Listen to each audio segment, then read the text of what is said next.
इस वक्त वॉशिंगटन से मेरे सहयोगी इस वक्त मनीष झा जुड़ गए। मनीष, एक बार बताइए कि वहाँ क्या स्थितियाँ हैं? चीन के लिए परेशानी है, आप चीन को लगातार कवर करते रहे हैं। इस वक्त कितनी मुश्किलें और परेशानी खड़ी होने वाली हैं अगले कुछ घंटों में चीन के लिए?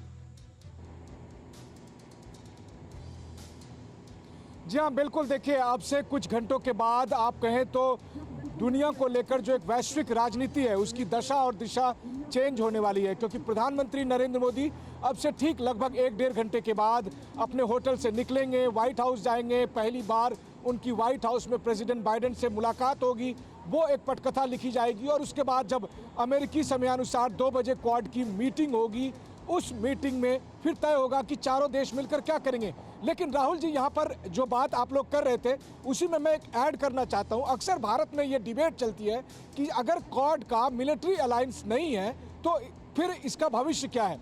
इसका भविष्य देखिए, क्वाड के जो 4 देश हैं उन्होंने पॉजिटिव काम करने के लिए क्वाड को रखा है और अपने मिलिट्री अलायंस के लिए उनका एक और चैप्टर है जिसको हम मालाबार एक्सरसाइज के नाम से कहते हैं।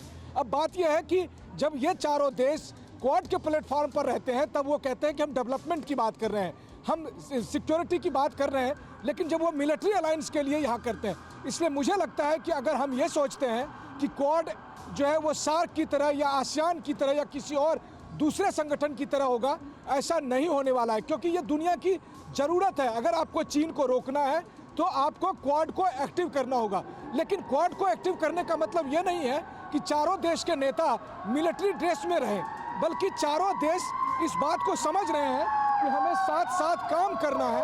अब देखिए, मेरे पीछे ये एक इमरजेंसी व्हीकल जा रही है।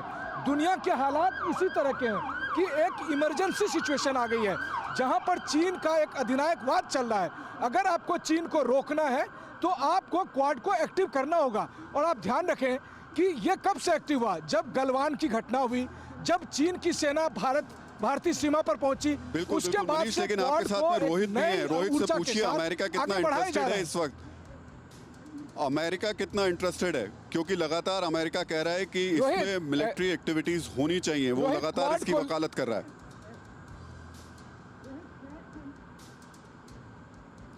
जी हाँ, देखिए राहुल जी, आपसे पूछना चाह रहे हैं, जानना भी चाह रहे हैं कि अमेरिका कितना एक्टिव है इसमें क्वाड में, अगर मिलिट्री अलायंस की जहाँ तक बात कर रहे हैं। हालांकि अमेरिका तो इच्छुक है ही। देखिए, मिलिट्री अलायंस को बार बार हटाया जाता है, इसको नहीं बोला जाता, लेकिन क्वाड जो है एक सिक्योरिटी अलायंस से कहा जाता है। मिलिट्री क्योंकि वो एक वॉर वाली सिचुएशन चाइना के साथ ना क्रिएट हो जाए, लेकिन सिक्योरिटी का मतलब अर्थात क्या है कि इंडो पैसिफिक की जब आप सिक्योरिटी की बात करते हैं, आप ताइवान की हेल्प करने की बात करते हैं, आप भारत की हेल्प करने की बात करते हैं, जापान, ऑस्ट्रेलिया, आप करना क्या चाहते हैं। सिक्योरिटी अलायंस का मतलब वो है, भले आप उसे मिलिट्री कहे या ना कहे। और जो बाइडेन और उससे पहले डोनाल्ड ट्रंप दोनों ने चीन का जो थ्रेट था उसे मापा, नापा और उसके तहत ही क्वाड को रिवाइव किया गया। और मैं बार बार ये कहना चाहूंगा कि प्रधानमंत्री Modi is the heart and the centre of quad. उन्हीं के कारण ये रिवाइव हुआ और आज पहली इन पर्सन मीटिंग हो रही है क्वाड की, जिसमें 3 प्रधानमंत्री और अमेरिका के राष्ट्रपति शामिल होंगे।